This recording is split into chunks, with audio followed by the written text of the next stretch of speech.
Okey, sebagai contoh, cikgu berikan satu nombor,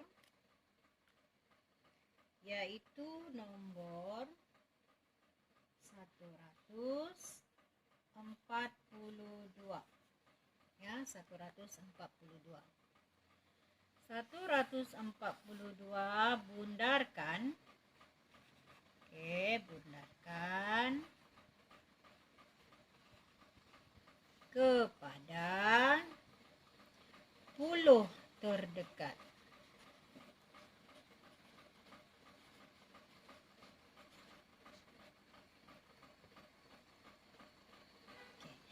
Bagaimana untuk membundarkan 142 kepada puluh terdekat?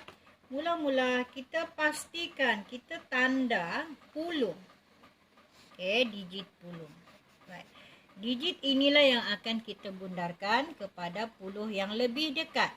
Baik, apa yang kita tahu puluh ialah, yang kita sebut dengan puluh ialah 10, 20, 30, 40, 50, 60, 70, 80 dan 90. Baik, itulah puluh-puluh yang kita sebut sebagai puluh terdekat. Baik, apakah bundaran bagi 142 kepada puluh-puluh yang terdekat? Baik, sebagai puluh, kita akan lihat ini, digit 4 berada pada nilai tempat puluh. Bila digit 4 berada pada nilai tempat puluh, maka nilai 4 ialah 40. Baik. Kemudian, selepas 40 ada digit 50. Kita ada dua digit. Ada dua nombor. Kita ada dua nombor, iaitu digit iaitu 40 dan 5. 40 dan 50. Baik, yang manakah bundaran yang lebih tepat kepada 142? Adakah 140 ataupun 150? Baik, apa yang perlu kita perhatikan seterusnya ialah, kita kena perhatikan seterusnya, iaitu digit sah. Digit sah. Digit sah kecil. Baik, bagaimana kita tahu dia kecil? Kita bahagikan dua nombor ini kepada dua bahagian. Baik, bahagian satu ialah nombor-nombor kecil. Yang kedua ialah nombor-nombor besar. Baik. Nombor-nombor besar, nombor-nombor kecil kita ialah daripada sifar 1, 2, 3 dan 4. Kemudian nombor besar kita ialah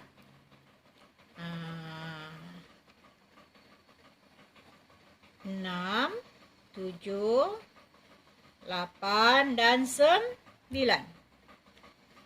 Baik, 5. Kenapa cikgu letakkan di tengah-tengah? Sebab 5 ini berada di antara digit-digit ini, berada di sini. Maka 5 cikgu letakkan di tengah-tengah. Ya. Cikgu letak di tengah-tengah. Baik, nombor kecil kita ialah sifar 1, 2, 3, 4 dan nombor besar kita 6, 7, 8, 9. Baik, bagaimana dengan 5? 5 kita akan letakkan pada bahagian yang kedua, iaitu nombor besar. Baik, bagi nombor kecil, bundaran nombor kecil ialah puluh sebelum. Ya, bundaran bagi nombor kecil, bundaran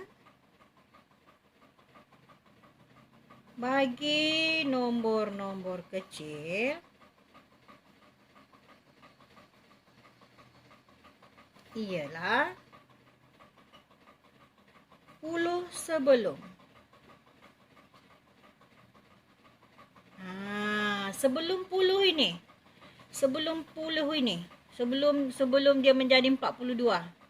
Ya, sebelum menjadi 41, sebelum jadi 42, sebelum jadi 43, iaitu puluh sebelumnya, puluh kekal, ya, kekal.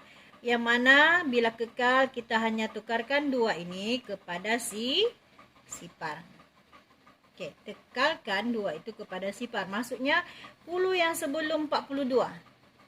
10 sebelum 42 ialah 40. Baik. Bila 10 selepas 42 ialah 50. Selepas 42. Selepas 42, 10 seterusnya ialah 50. Oleh itu, bundaran bagi nombor 142 sama dengan 140. Okey. Inilah bundaran bagi 142. 140. Okey. Ada fahamkah ni anak-anak? Ya. Mungkin apa yang cikgu tunjukkan ini terlalu ya. Baik, cikgu harap semua boleh faham. Baik, cikgu bagi contoh yang kedua.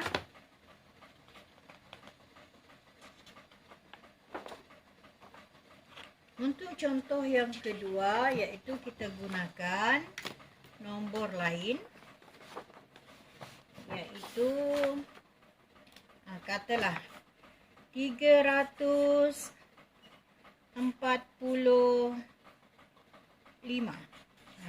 Sebab kita nakkan nombor besar. 345 bundarkan kepada 10 yang terdekat. Bundarkan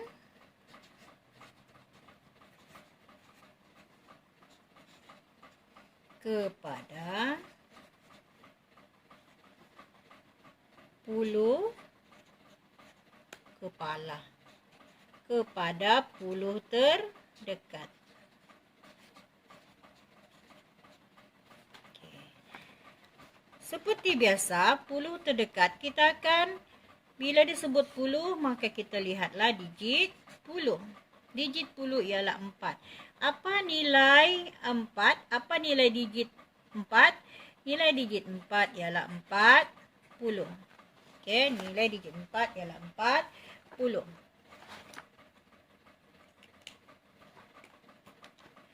Bagaimana kita hendak bundarkan? Kita bulatkan. Maksudnya ni kita bulatkan, kita kumpul. Kita tidak mau ada pecah-pecah di nombor, ada nombor pecah.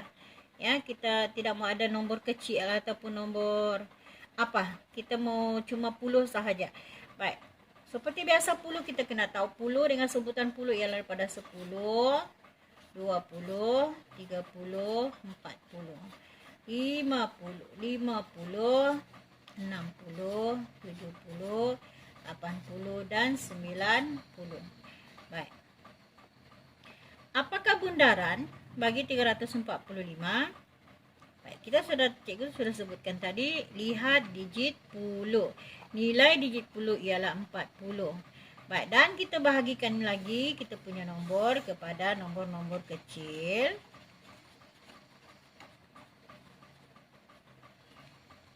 Dan nombor besar. Apa yang kita kena bahagikan? Kita lihat digit sa. Okey. Lihat digit sa. Digit sa. Okey, nomor kecil 1, 2, 3, 4. Nombor besar 6, 7, 8 dan 9. Manakala 5 berada di tengah. Dan cikgu sudah bagi tahu tadi, cikgu sudah jelaskan 5 masuk, ya, bermasukkan ke dalam nombor besar, ke dalam bahagian nombor besar. Oleh itu, bundaran bagi nombor kecil ialah 10 sebelum. 10 sebelum. Bundaran bagi nombor besar ialah 10 selepas. Okey, selepas. Okey, 10 selepas.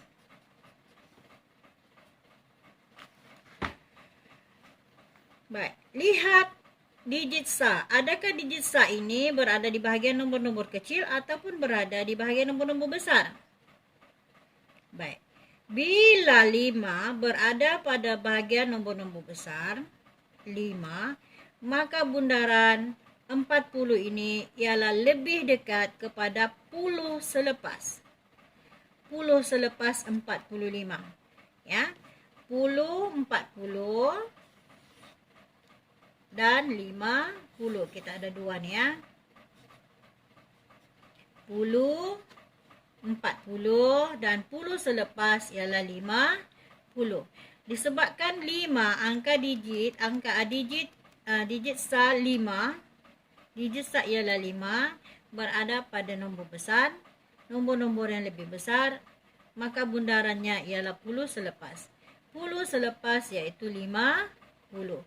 Oleh itu jawapan bagi soalan kita, ya, bundaran bagi 345 ialah 350. Yang ini kita kena bulatkan sebab dia kata, sebab arahan meminta kita untuk bundarkan nombor kepada puluh yang terdekat. Puluh yang terdekat. Okay. Sebabkan 5 itu, digit 5 ialah nombor yang besar, maka bundaran bagi 45 ialah puluh selepas. Dan pastikan nombor di depan jangan buang. Ya. Ada masanya, ada ketikanya nombor ini akan berubah. Ya. Dengan melihat pada digit puluh dan juga digit sah. Baik, untuk contoh ketiga.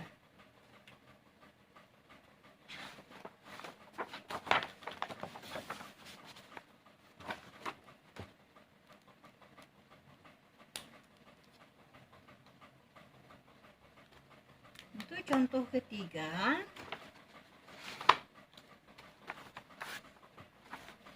contohnya 459. Okey.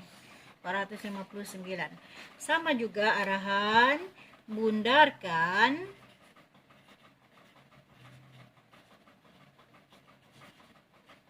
kepada puluh terdekat ataupun yang paling hampir.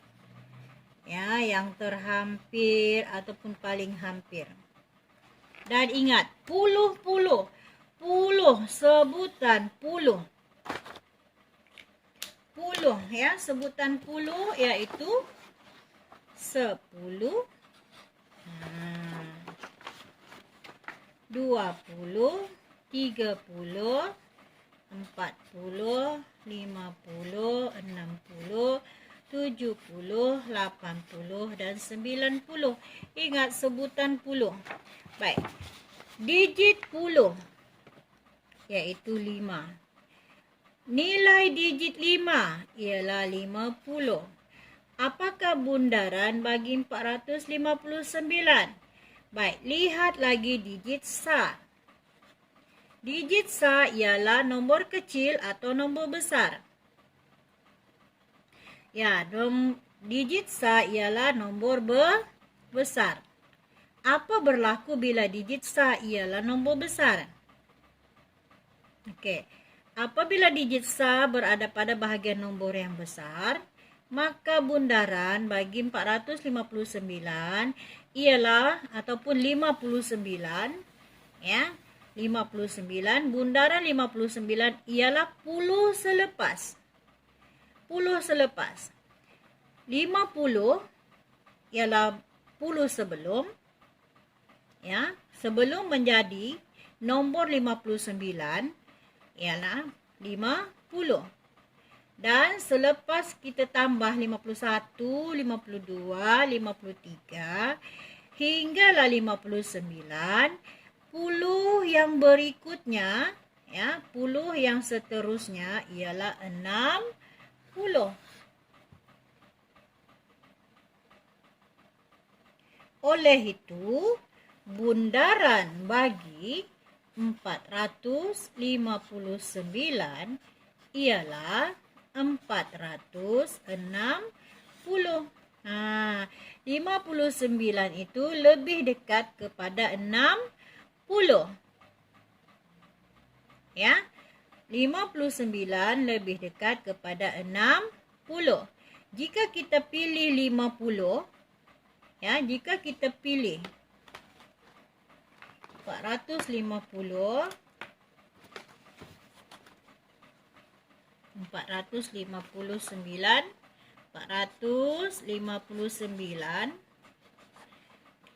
bundaran 450, ya, maka berapakah beza?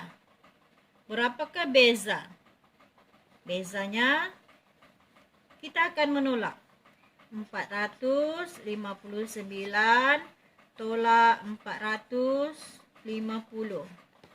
Okey, bezanya ialah 9. Okey, bezanya 9. Jauh. Baik, bagaimana pula dengan 460? Baik, 460.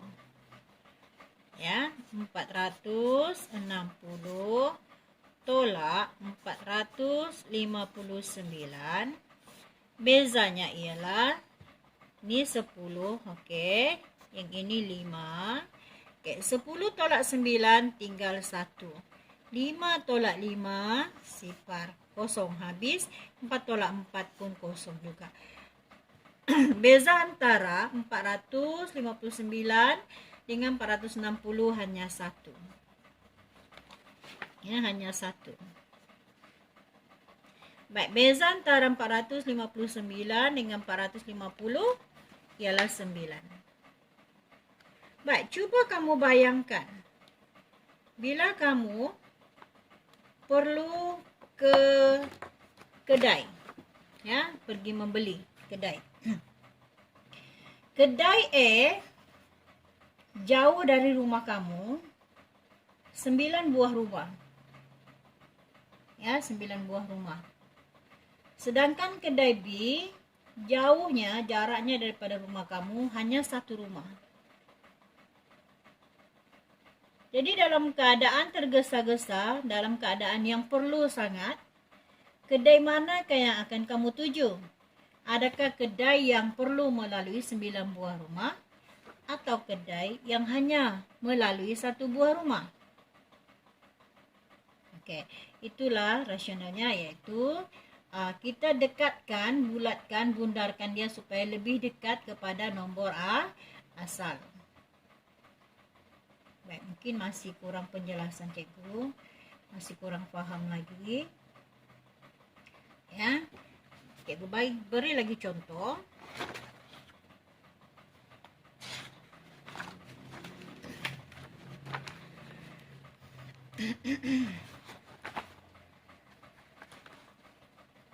$555. Macam mana dengan nombor ini? Bundarkan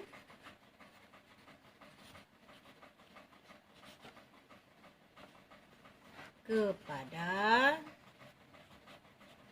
10 terdekat.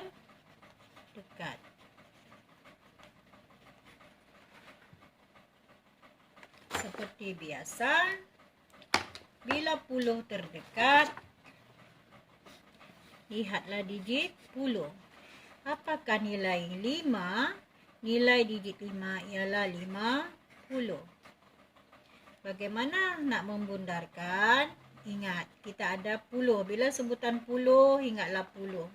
10, 20, 30, 40, 50, 60, 70, 80, 90. Okey, ni 10 semua ni.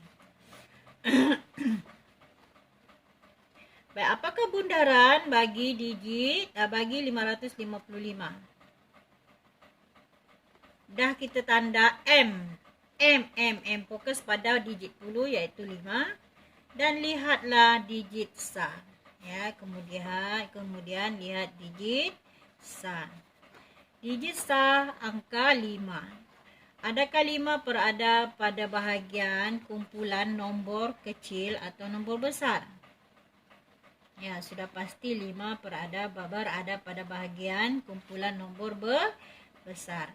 Baik, bundaran bagi nombor-nombor besar ialah puluh selepas. Ya, puluh yang seterusnya. Puluh sebelum 55 ialah 50. Okey. Puluh selepas ini yang berikutnya, 10 selepas 55 ialah 60. Oleh itu, bundaran bagi 555 ialah 560. Digit puluh kita berubah. Yang ini berubah 6, yang ini jadi sifar.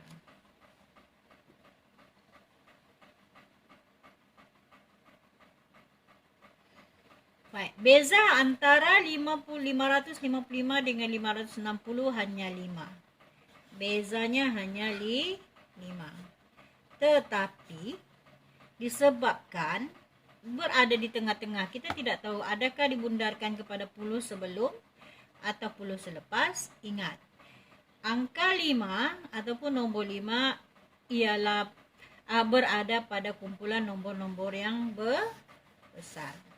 Ya, nombor-nombor kecil. Ini nombor-nombor besar. Kumpulan nombor-nombor besar. Oke. 1, 2, 3, 4. 5 kita masukkan nombor besar. 6, 7, 8, 9. Sebabkan 5, digit 5 pada angka pada digit besar, pada nilai tempat sah berada pada kumpulan nombor-nombor besar, maka bundarannya ialah nombor selepas. Puluh selepas. Sama juga bila kita bundarkan nombor kepada ratus yang terdekat. Ya, bila kita bundarkan nombor kepada ratus terdekat, kita akan pastikan digit nilai tempat ratus. Dan nilai tempat ratus ini, yang ini akan berubah. Sebutan ratus ini 100, 200, 300, 400, 500, 600, 700, 800, 900. Sebutan ratus, ya, ratus. 100, 200, 300, 400, 500, 600, 700, 800, 900. Baik, apakah bundaran bagi 555 jika dibundarkan? Jika nombor ini dibundarkan kepada ratus yang terdekat. Jika 5 dibundarkan kepada ratus terdekat, nombor yang kita perhatikan ialah digit puluh. Digit puluh. Ingat, digit puluh. 5 berada pada kumpulan nombor-nombor besar. Ya. Jadi bila berada pada nombor-nombor besar, maka bundarannya ialah ratus selepas. Ratus sebelumnya ialah 500. Ratus selepasnya ialah 600. Oleh itu, bila kita bundarkan 555 kepada ratus terdekat, menghasilkan 600. Kerana digit 5 pada nilai tempat puluh berada pada bahagian nombor-nombor kumpulan nombor-nombor besar. Ini saja yang perlu kita ingat, ya. 1, 2, 3, 4 berada pada kumpulan nombor-nombor kecil. 5, 6, 7, 8, 9 berada pada bahagian ataupun kumpulan nombor-nombor besar. Okey, bundaran bagi nombor-nombor kecil ialah puluh sebelum atau ratus sebelum atau 10,000 sebelum. Dan nombor-nombor besar ialah puluh selepas, ratus selepas, 10,000 selepas, 100,000 selepas. Di mana kita lihat ialah nombor selepas yang hendak dibulatkan, ya, hendak dibundarkan. jelas ke apa yang cikgu jelaskan, ataupun mungkin masih kabur-kabur, baik, tidak mengapa. Untuk hari ini sahaja. Kita akan ulang lagi pada hari kemudian, kerana untuk belajar membundar bukanlah sesuatu yang mudah untuk difaham. Ya, lebih-lebih lagi bila dalam keadaan cikgu menerang pun sepertinya baru bangun daripada tidur. Apapun cikgu harap dapatlah kamu fahami sedikit. Jika tidak faham, semua boleh WhatsApp cikgu bertanya. Ya, tanya. Cikgu akan cuba jelaskan sama ada melalui rakaman video lagi, ataupun melalui rakaman suara, ataupun mungkin melalui teks. Ya, itu sahaja daripada cikgu untuk hari ini. Assalamualaikum warahmatullahi wabarakatuh. Selamat belajar. Stay at home and stay safe. Jangan pergi mana-mana sementara selagi virus COVID masih belum reda. Okay, bye semua.